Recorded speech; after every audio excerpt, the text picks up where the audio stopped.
Mga tol, isang mapagpalang araw sa ating lahat.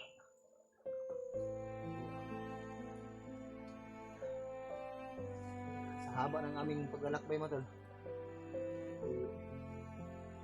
napadpad kami dito sa may gilid ng ilog. Habang natutulog yung asawa ko, papahinga dahil pagod sa mahabang paglalakbay. Ihaw muna ako ng bunga ng kalamansi. Kamansi. So, iwan ko kung anong tawag sa Tagalog nito. Sa amin ito ay kamansi ang tawag.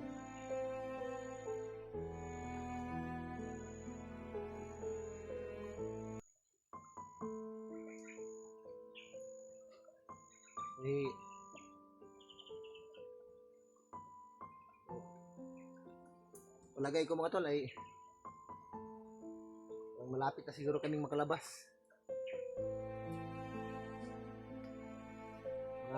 Ilang bundok na lang yung lalakbayin namin, makakarating na kami sa bayan.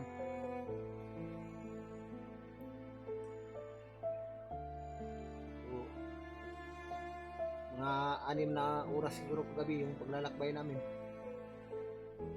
Tagal naming nakarating dito. Buti na lang itong ilog na pinagpahingaan namin ay malinis. Pwede sigurong inumin. Gawa lang ako ng butas dito sa may gilid. Hindi mismo dito sa may ilog. Dito mismo sa may gilid para gawing tabay. Para pwede namin pagkukunan ng tubig. Kasi yung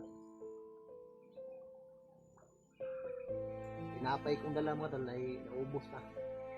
Yung iba ay yung ibang kong mga dalang pagkain ay naiwan doon sa bag ko kasi yung kontakbo ko mga tol ng nakaraang videos ko ay naputol yung sabitan ng bag ko dito sa may bandang likuran. Kaya naiwan yung kontakbo ko.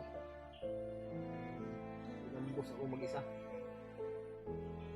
So, ito yung asawa ko mga tol. Nagpahinga ko muna dito sa mga ilang oras pa kami dito. Nagpapahinga. Dahil hindi makalakad ng maayos dahil nahihilo yung asawa ko. Sumasakit daw yung kanyang ulo. Nilalagnat. Masyadong mainit.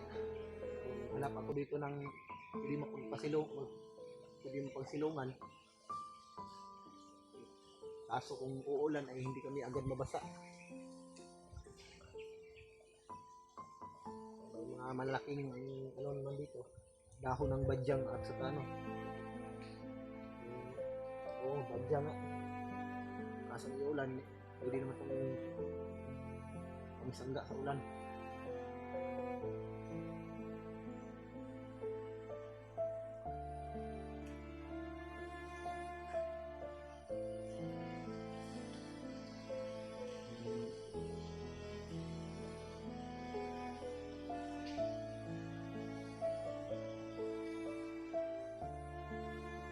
Sana mga tol ay makalabas na kami dito sa gubat na ito. Tuluyan ng ihatid ko yung asawa ko doon sa baba. Dahil nag-alala na talaga ako sa kalagayan ng aking asawa mga tol. Nanghihina na talaga. Tapos ay iniinda pang karamdaman. Masakit pa yung kanyang ulo, yung kanyang tiyan. Tapos nilalagnat pa. Sana makalabas kami dito kaagad. Kung sakaling makalabas kami dito, naligtas, makarating kami doon sa bayan. Sana nga, makarating kami doon sa bayan mga tol dahil hindi nakakain ng maayos yung asawa ko. So, may natira pa naman ako sa Gcash ko na konti. Dahil yung laman ng Gcash ko mga tol ay pinati ko talaga. Binigay ko doon sa kapatid kong babae dahil yung dalawa kong anak doon na nag-aaral kailangan talaga ng financial. Binigay ko sa kapatid ko ng babae dahil mahirap din yung kapatid ko, yung kalagayan ng kapatid ko doon.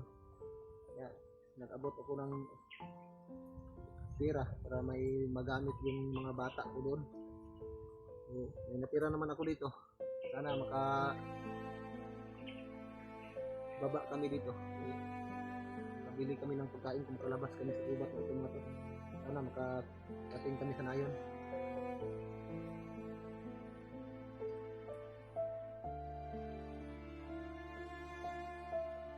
So, habang natutulog yung asawa ko, nagluluto muna ako ng kamansi. Iwan ko kung anong tawag nito sa ano, para may makain yung asawa ko. Pero may natira pa naman akong tinapay dito, pero isa na lang piraso.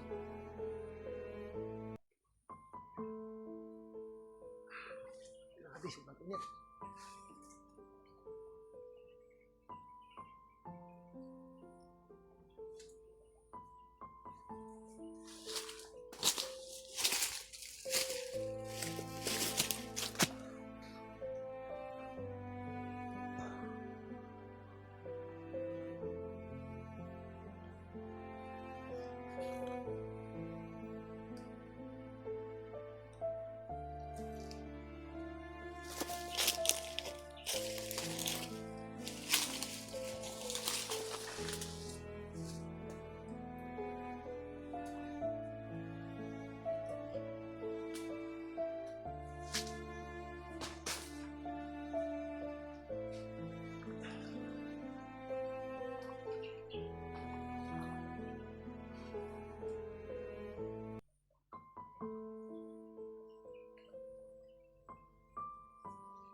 Naluto na ako.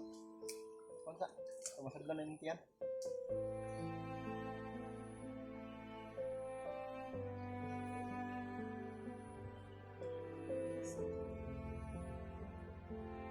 Pansa. Nilagyan ko ng dahon ng ano, yung tinatawag na dahon ng damo na lagnum. Nilagay ko dito sa bandang sa ano niya, sa ulo para yung hangin or panuhot ang tawag sa Bisaya, para sip-sipin ng dahon. Nakakawala kasi ito ng ano, sakit ng ulo, itong dahon na ito. Kain ka. Katapos ating kumain ngayon, aalis tayo dito para tuluyan na tayong makalabas. So mula nga dito mga tol, hindi pa namin sigurado kung malapit na ba ito sa bayan. Dahil dito lang kami dito lang kami dumaan sa may ilog. So, hanggang ngayon ay hindi pa rin kami nakarating sa bayan mga tol. Sana makalabas na kami dito dahil hahanap na ng kanin yung asawa ko. Hindi niya matiis yung mga ganitong pagkain. Hindi siya nakakain ng bigas.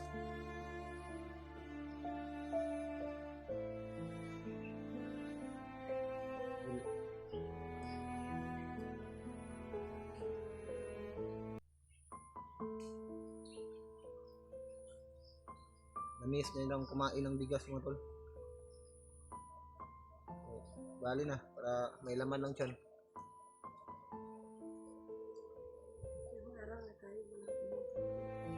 May tubig dito. Nagawa ako ng ano yan. Nagawa ako ng abay. Dito sa may ilog. Oh. Hinukay ko yung gilid ng ilog para makakuha tayo ng malinis na tubig para pwede nating inumin.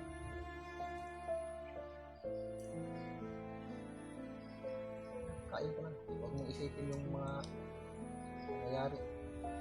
Importante na ilabas kita dito sa ubat na ito. Balikan ko kaagad yung anak natin.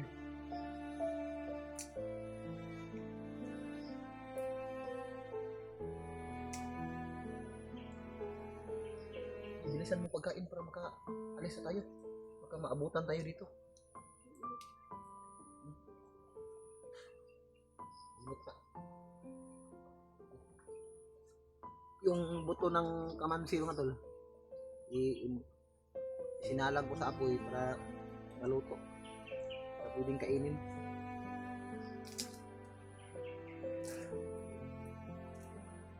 Okay, init.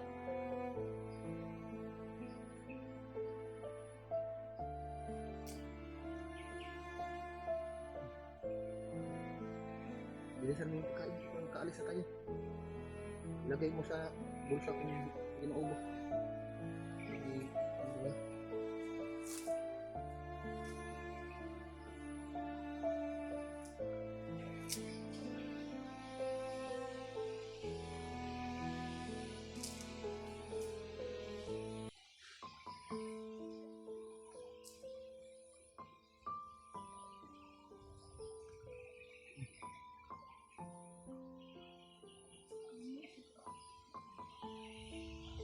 Masarap na ito. Ang buto ng kamansi. Iwan ko kung anong tawag sa Tagalog nitong buto ng kamansi. Kasi sa amin sa Bisaya, kamansi talaga yung tawag namin dito.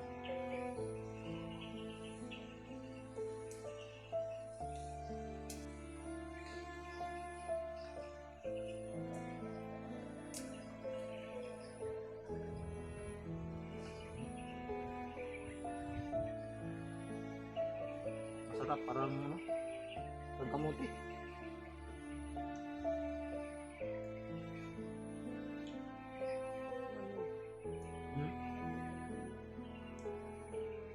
Buti na lang na daanan namin na bunga ng kamansi.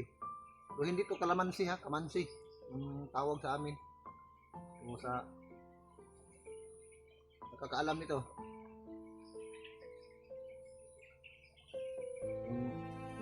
Kung anong tawag sa inyo nito, kamansi. Buti na lang pagdaan namin kanina mga umaga, banda alas 6 ng umaga, daanan namin ito, nahulog mula doon sa taas na ilog na. Dinala ko, dinalatan ko, dahil sinalang ko sa apoy.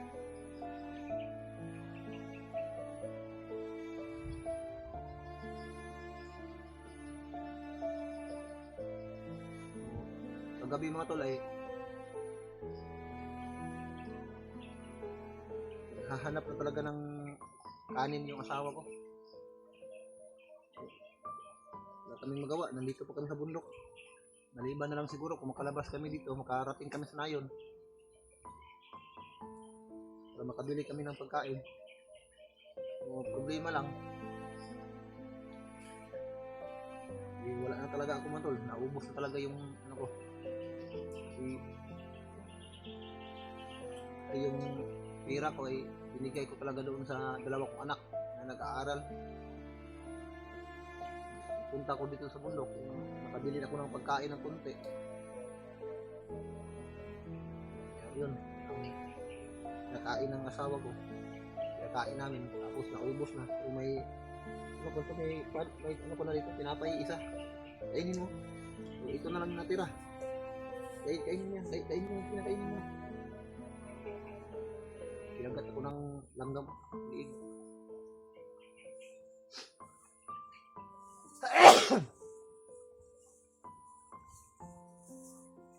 Kainin mo. Pagkatapos mo kumain, alis na tayo dito.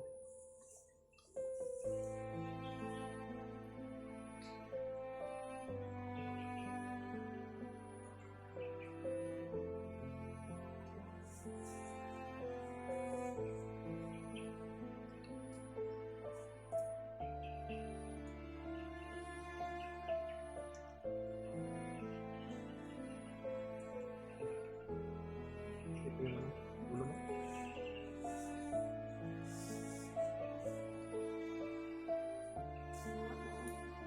Hmm?